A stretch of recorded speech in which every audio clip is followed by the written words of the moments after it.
In India, when we think of pasta, when we order pasta, we most often end up ordering white sauce pasta or red sauce pasta, that is arrabbiata, or at the max we order pink pasta. But this creamy and delicious pesto pasta is something you guys must try. It's really easy to make and it's something unique. So I hope you guys give this recipe a try, but before I begin making it, don't forget to subscribe to my channel.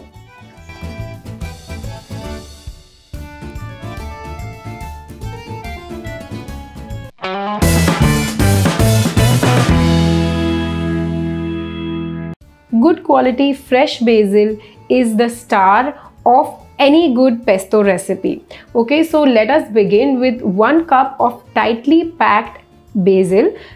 Clean the basil, remove all the dirty, bruised, brown or black leaves, and also separate all the leaves from the very thick stems. You can keep the tender stems intact, but remove the thick stems and just use all the leaves for this pesto recipe.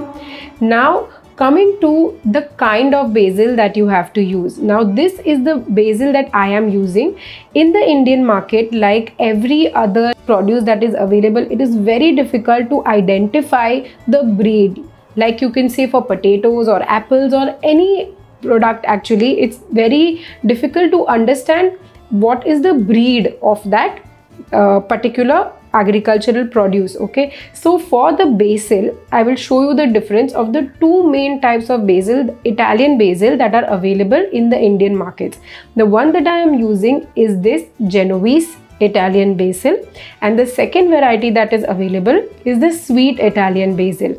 Now there are two major differences between these two types of basils. The first one is that the Genovese basil has a pointy and a thin leaf, whereas the sweet basil has a roundish and a plump leaf. Also it is brighter green in color but lighter, whereas the Genovese is a little bit darker green in color. Other than that, another major difference is that the Genovese Italian basil is very strong and pungent, whereas the sweet basil, as the name suggests, is much milder. Okay, so for this pesto recipe, you can use any variety that is available. But if you were to use basil for salads or for topping it on pizzas, basically wherever you would eat basil raw, then I would suggest that you go for the sweet basil variety, as that is more mild and pleasant to eat. The next important step is blanching the basil leaves. Blanching basil ensures that your pesto will remain green for a long time and it won't oxidize and become brown. In boiling water, just cook the basil for 30 seconds to 1 minute, just until the leaves soften, and immediately dunk them in cold water to stop further cooking. Now you can skip this step, but the pesto will not be a very bright green in color, and also it will start to oxidize and become brown very quickly, and over a period of time it will actually become very dark green in color. Blanching is especially important if you are going to use the Genovese variety of the basil, as this step removes the excess pungency and spiciness, but it doesn't compromise the beautiful aroma of basil that you want. Make sure that you squeeze out all the excess water and then use this basil to make the pesto. Now it's very simple from this point forward. You just have to put in all the ingredients into the blender. Now another thing, in traditional pesto, pine nuts, or what we call chilgoza in Hindi, are used as the nut base, but those nuts are very expensive and they don't have a very strong flavor profile that they add to the pesto. So I have decided to go ahead and use cashew nuts, because they also have a very mild and creamy flavor profile which lends beautifully to a pesto. If you want, you can also use roasted pine nuts or chilgoza nuts here. I have used cashew nuts. Also, I am going to use this pesto to make a creamy pesto pasta. So I am using more quantity of cashew nuts to make a creamy pesto sauce. If you want to keep your pesto chunky and more green, then you can also reduce the quantity of cashew nuts to maybe half the quantity. Then add in the garlic, I have used minced garlic here because it's easier to blend well in my mixer. And then use a good quality olive oil. Don't use a very refined or a pomace kind of olive oil. Use a darker green colored virgin olive oil, because that is the kind of olive oil that has more flavor. Now these are the two different types of cheeses that I have used in my recipe.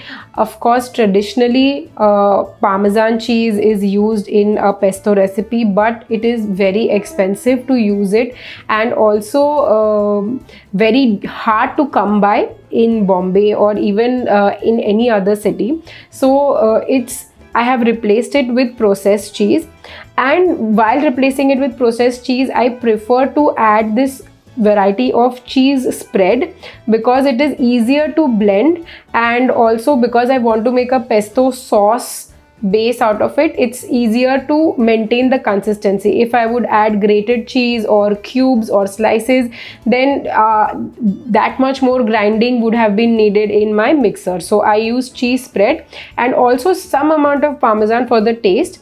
If you want, you can totally omit the cheese spread and just add Parmesan, or if you want, you can also remove the Parmesan completely.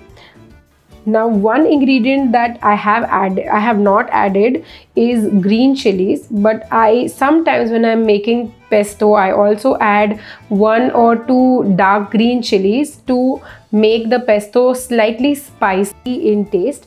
So that is totally up to you. It is not authentic, not traditional, but I have added it several times before and I have really liked the kind of flavor it brings, and it really uplifts the pesto. So you can also add some green chili. Now just use a little bit of water and crush this pesto into a very fine paste.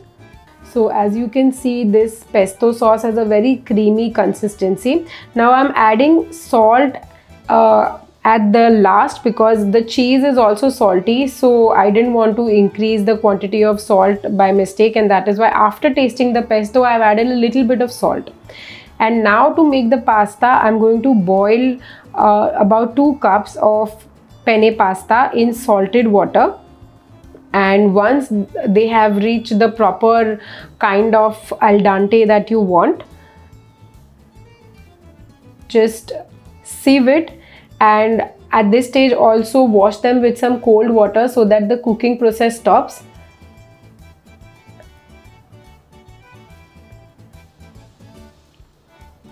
And toss them in some olive oil so that they don't stick to each other while we prepare the sauce. Now to make the sauce, once again heat some olive oil. Sometimes I also add butter at this stage, it is entirely up to you. And then saute some minced garlic till it is fragrant.